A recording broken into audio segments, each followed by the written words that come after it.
Essa história começa no metrô, onde vemos nosso protagonista observando uma garota de cabelos escuros e roxos por baixo.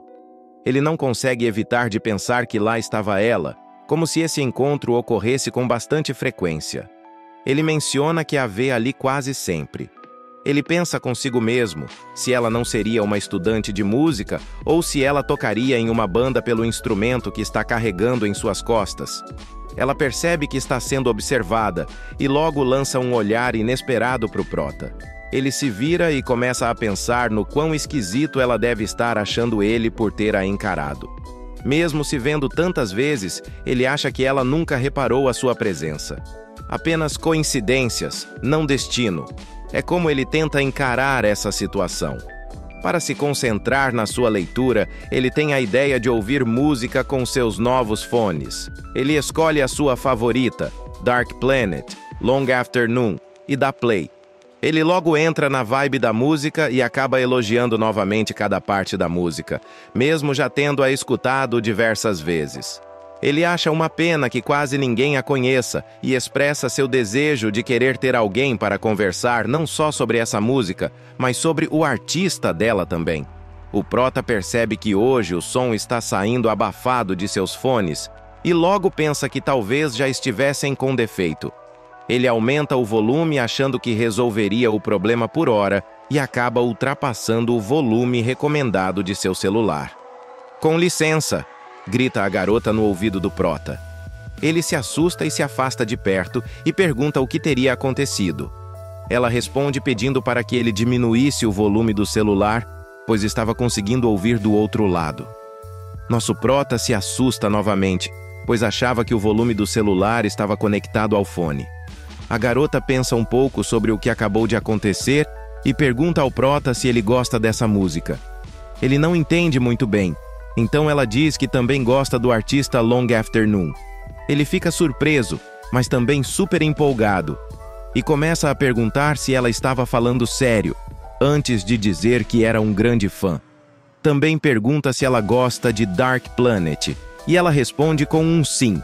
Nosso prota acaba se animando cada vez mais com isso, e expressa a pena que sente pelo artista ser indie e ter poucos fãs. Ela concorda e diz que o Long Afternoon não segue as tendências, nem se promove ou tenta interagir com o público.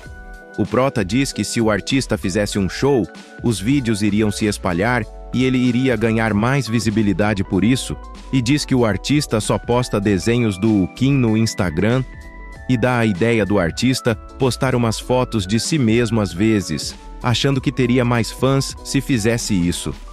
A garota, ao ouvir isso, pergunta se ele acha que o artista deveria mesmo fazer isso. E ele responde que não necessariamente.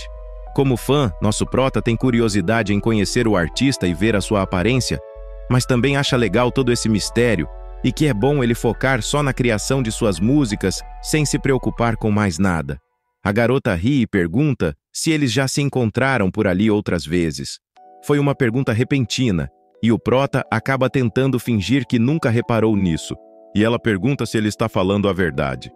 Com a chegada do trem, ela se vira e diz que ele deveria saber a resposta, afinal, ela sabe que ele vive encarando ela. Nosso prota se assusta por ela já saber disso, pois acaba de ser desmentido. Ele fica em choque por alguns instantes, pensando que ela sabia de tudo enquanto a vê entrar no trem.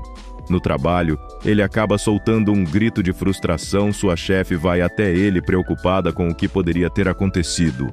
E ele só pergunta o que ele deveria fazer se acharem ele um stalker ou pervertido. Ela se pergunta da onde isso veio de repente. Ele explica toda a situação para ela. E ela se decepciona, achando que não é nada demais. E diz que no fim a garota também reparava nele. Ele expressa sua preocupação em ela ter achado ele assustador, e a sua chefe responde que se fosse esse o caso, a garota já teria parado de pegar aquele trem sempre no mesmo horário, ou já teria deixado de ir para aquele metrô. Ele concorda, e ela diz que ele deveria falar diretamente com ela na próxima vez, e acaba achando que poderia surgir um romance disso. O prota só acha um absurdo, mas ela diz que no fundo ele repara demais na garota, e ele acaba cedendo, mas diz que não é esse tipo de sentimento que ele sente por ela. Nosso prota acaba dizendo que nem se sente na posição de querer gostar de alguém, pois ano que vem ele se formaria e já estava se preparando para procurar emprego, dizendo que estava precisando de dinheiro para pagar o aluguel à noite. E diz que só ficou curioso pela garota por a ver com frequência no mesmo lugar. A chefe novamente pergunta se não é assim que um romance começa. O prota nega com vergonha e diz que ficaria feliz em ser só um amigo. A chefe diz que entende e que é exatamente assim que um romance surge. O prota nega novamente e ela manda ele voltar ao trabalho. Já de noite, nosso prota está indo para o metrô para ir embora e se pergunta se ela vai estar lá novamente. Sua ideia é se desculpar por ficar encararando ela parecendo um esquisitão e quer poder conversar mais com ela sobre Long Afternoon, mas acaba se preocupando se ela também pensa como ele.